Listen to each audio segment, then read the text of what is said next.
নমস্কার, আমি মনীষা কিচেনে আপনাদের সবাইকে স্বাগত জানিয়ে আমি আরও একটি নতুন ভিডিও নিয়ে আপনাদের কাছে চলে এসেছি। আজ আমি আপনাদের সাথে শেয়ার করব মাছের টক রেসিপি।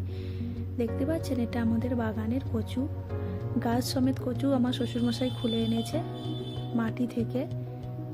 এই কচু দিয়ে, তাজা কচু দিয়ে আমি টক বানাবো আজকে। তাই দেখুন, কচুগুলো হয়তো আপনারা ক্যামেরাতে দেখে বুঝতে পারছেন না, কচুগুলো অনেক বড় বড়।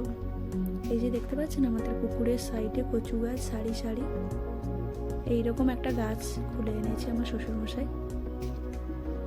দেখতে পাচ্ছেন বেগুন গাছে বেগুন হয়ে আছে।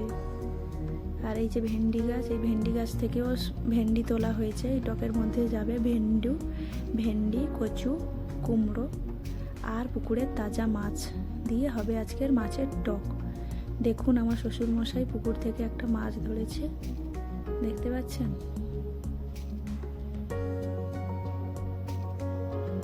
এই যে মাছটাকে পুকুরের পাড়ে ছুঁড়ে দিল, আমার শাশুড়ি মা ধরে নিল। দেখুন, আর কত লোক দাঁড়িয়ে আছে পুকুরের চারদিকে মাছ ধরা হচ্ছে বলে।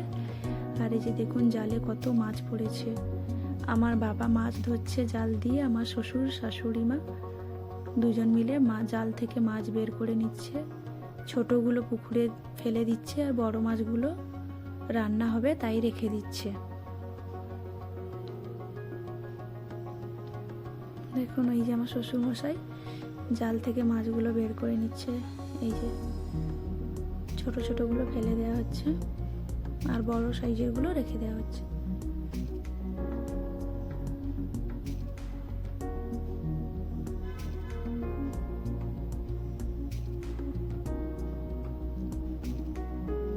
দেখতে পাচ্ছেন, এই যে গামলায় মাছগুলো রাখা হয়েছে, এইগুলো সব কাটা হচ্ছে। এই যে আমার মাসি বসে বসে কাটছে।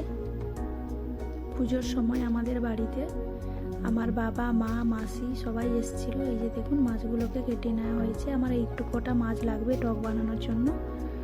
মাছগুলোকে কেটে ভালো করে নুন, লবণ আর হলুদ মাখিয়ে আমি ভালো করে ভেজে নিলাম। ভাজাটা আর আপনাদের সাথে শেয়ার করিনি। দেখুন, আর এই যে লাগবে বাগানের আমাদের তাজা ভেন্ডি, কুমড়ো আর কচু।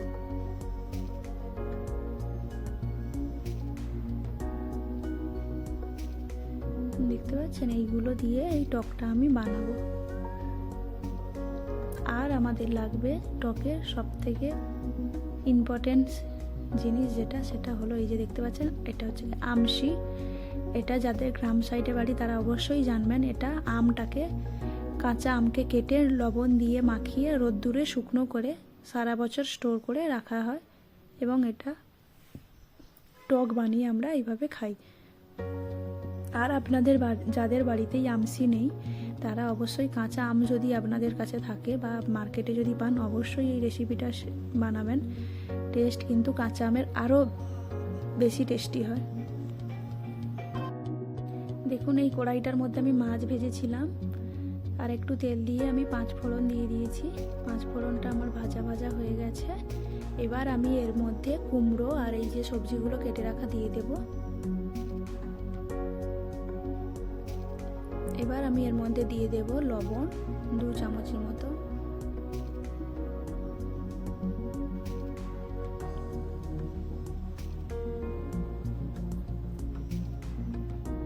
পুরোপুরি 2 চামচ নয়, আপনাদের যার যেমন কোয়ান্টিটিতে সবজি থাকবে বা যেমন কোয়ান্টিটিতে বানাবেন তেমন মশলা দেবেন। দেখুন, 1 চামচ হলুদ দিয়ে দেওয়া হয়েছে আর একটু লঙ্কা গুঁড়ি দেওয়া হবে। আমার লঙ্কা গুঁড়োর চামচটা অত্যন্ত ছোট, তাই আমি ওই লঙ্কা গুঁড়োর কৌটোটা ধরে একটু দিয়ে দিলাম। এটা একটু ঝাল ঝাল টক টক লাগবে এই রেসিপিটা। এবারে আমি এটা খুব বেশি ফ্রাই করব না, হালকা করে ফ্রাই করে নেব। 2 মিনিটের মতো হালকা করে ফ্রাই করে নিলাম। দেখুন, এবারে আমি এর মধ্যে বেশ অনেকটা পরিমাণে জল দিয়ে দেব। দেখুন, আমার ফ্রাই করা হয়ে গেছে। খুব বেশি ফ্রাই করবেন না, দেখতে পাচ্ছেন।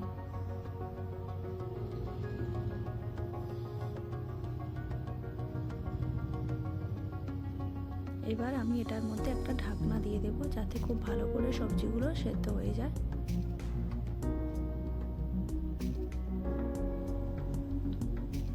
দেখুন এবারে আমি কি করব, ঝোলটা যখন ফুটে যাবে এর মধ্যে আমি ভেজে রাখা মাছগুলো দিয়ে দেব।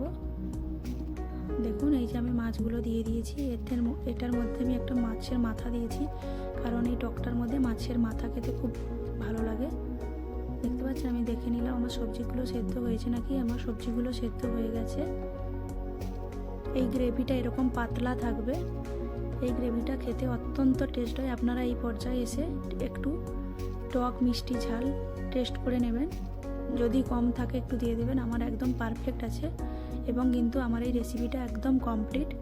এটা এরকম, এই গ্রেভিটা এরকম পাতলাই হয়।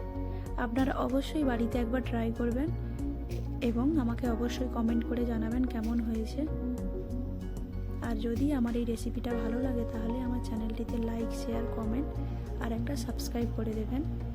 দেখুন আমি এবারে গ্যাস বন্ধ করে দিলাম আপনাদের সামনে এবং আমি একটা বোলের মধ্যে টকটা নিয়ে নিলাম। আজ এই অবধি।